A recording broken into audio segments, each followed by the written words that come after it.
କିନ୍ତୁ ଆମେ ଧର୍ମେନ୍ଦ୍ର ସହିତ ଆଉ ଗୋଟେ ଭଲ ମୁଖ୍ୟମନ୍ତ୍ରୀ ପାଇ ଅତି ସରଳ ଲୋକଟା ଆଦିବାସୀ ଜାତିର ଗୋଟେ ଗର୍ବ। ତେଣୁ ଏମିତି ଅନେକ ଲୋକ ଆସିବେ ଏବଂ ଯିବେ, କିନ୍ତୁ ଧର୍ମେନ୍ଦ୍ର ପ୍ରଧାନ ଆଜି ରିଜାଇନ୍ କରିଦେଲା ବୋଲି ସେ ବିଦାୟ ନେଇପାରିବନି। କେତେ ଲୋକଙ୍କୁ ସେ ସାହାଯ୍ୟ କରିଛି। ତେଣୁ ଆଜିର ଏଇ ଅବକାଶରେ ସିଏ ଧର୍ମରେ ଥିବାରୁ ତାକୁ ଭଗବାନ ବଞ୍ଚେଇ ଦେଲେ। ଆମକୁ କ'ଣ ହେଇଛି କେଜାଣି, ବହୁତ ଟ୍ୟାଲେଣ୍ଟେଡ୍ ଲୋକଙ୍କର ଜନ୍ମର ତୀର୍ଥକ୍ଷେତ୍ର ଓଡ଼ିଶା। ତମେ ଗୋଟେ କବି ଉପେନ୍ଦ୍ରଠୁ ଆରମ୍ଭ କର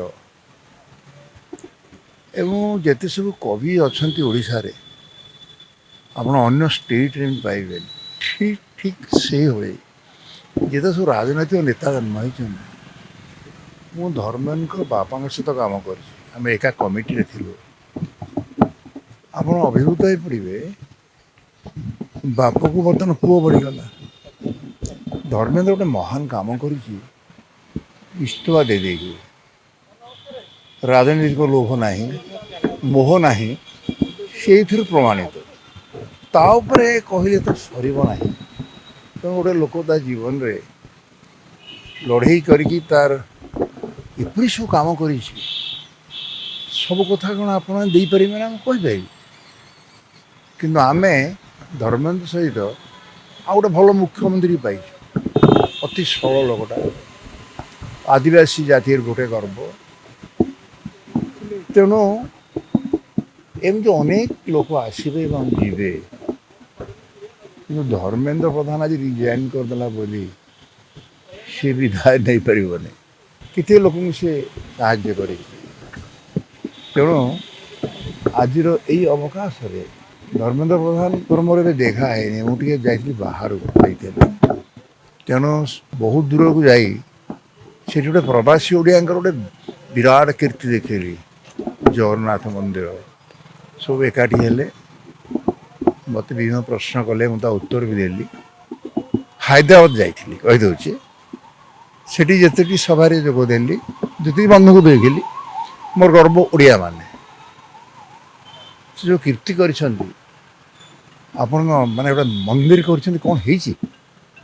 ଠିକ୍ ସେଇଭଳି ଇଏ ଯଦି ରିଜାଇନ୍ କରି ଆସିଲେ, ସେଇଭଳି ଧର୍ମ ମନ୍ଦିର ତିଆରି କରିବେ, ଲୋକ ପାଇଁ କରିବେ। ତେଣୁ ଯିଏ ଲୋକ ନେତା ସେ ସବୁଦିନ ଲୋକଙ୍କର ହେଇକି ରହିବ। ଚର୍ଚ୍ଚା ହେଉଛି ଯେ ଧର୍ମେନ୍ଦ୍ର ପ୍ରଧାନ କେନ୍ଦ୍ରର ଗୋଟେ ବରିଷ୍ଠ ନେତା, କିନ୍ତୁ ଏବେ କ'ଣ ତାଙ୍କୁ ଦାୟିତ୍ୱ ଦେବେ ମୋଦି, କାହିଁକିନା ଜେନ୍ଜି ମାନେ ଏବେ ଲାଗି ପଡ଼ିଲେଣି ଭାରତୀୟ ଜନତା ପାର୍ଟି ସରକାର ଉପରେ। ଶୁଣନ୍ତୁ, ଏଇଟା ମୋ ଉପରେ ତ ନିର୍ଭର କରୁନାହିଁ। ମୋଦି ବଡ଼ ଚତୁର ରାଜନୀତିଜ୍ଞ। ଦେଖୁନ କେତେ ବଡ଼ ଆନ୍ଦୋଳନ ହେଇଗଲା ଧର୍ମେନ୍ଦ୍ର ଭାରତରେ, କିନ୍ତୁ ତାକୁ ଏମିତି ଅର୍ଗାନାଇଜ କରିଥିଲେ। ମୋଦି ଗୋଟେ ଚତୁର ରାଜନୀତିଜ୍ଞ ଏଇଥିପାଇଁ କହିଲି, ତାଙ୍କରି ସମର୍ଥନରେ ପୁଣି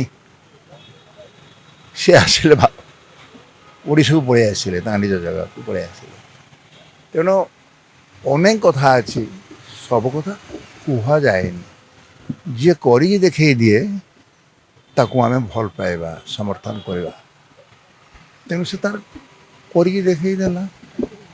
ରାଜନୀତିରେ ବହୁତ ଶତ୍ରୁ ଆସିବେ। ରାଜନୀତିର ଅନ୍ୟ ନାମ ହେଲା ଷଡ଼ଯନ୍ତ୍ର। ଯିଏ ଭଲ ଷଡ଼ଯନ୍ତ୍ର କରି ଜାଣେ ସେ ଉପରକୁ ଉଠେ। ତେଣୁ ମୋତେ ଭଲ ଲାଗେ ଆମର ଏ ମୁଖ୍ୟମନ୍ତ୍ରୀ ଯେଭଳି କହୁଛନ୍ତି, ଠିକ୍ ସେଇଭଳି ଧର୍ମେନ୍ଦ୍ର ଅଧିକ କାମ କରିଛି। ବହୁତ ଲୋକ ହିତକର କାର୍ଯ୍ୟକ୍ରମ ନିଜକୁ ସାମିଲ କରି ସେ ଏବେ ଲୋକ ନେତା ହେଇଯିବ। ତେଣୁ ଆମେ କ'ଣ ବା କହିବା, ତାଙ୍କ ଉପରେ ଆମର କିଛି କହିବାର ନାହିଁ। ଆପଣମାନେ ଆଖିରେ ଦେଖୁଛନ୍ତି ସେ ଯେଉଁ ଏତେ ବଡ଼ ମୁଭମେଣ୍ଟ ହେଲା, ସେଟା କ'ଣ ଛାତ୍ରମାନଙ୍କୁ କିଏ ସମର୍ଥନ ନ କରେ? ମୁଁ ବି ଛାତ୍ର ଥିଲି, ବର୍ତ୍ତମାନ ଛାତ୍ରମାନଙ୍କୁ ମୁଁ ବି ସମର୍ଥନ କରୁଛି। ତା ଅର୍ଥ ନୁହେଁ ଯେ ଯେଉଁଟା ଭୁଲ ସେଟା ଯଦି ଆମେ ନ କହିବା, ଜାତିଟାକୁ ଭୁଲ ବାଟରେ ନେଇଯିବ। ତେଣୁ ସେଇ ଅର୍ଥରେ କହିଲି ଧର୍ମେନ୍ଦ୍ର ଆଜି ସ୍ୱଇଚ୍ଛାକ୍ରମେ ରିଜାଇନ୍ କରିକିରି ରାଜନୀତିଟା ଏମିତି ଯେ ଛାଡ଼ି ଯିବାକୁ କେହି ଚାହୁଁନାହାନ୍ତି।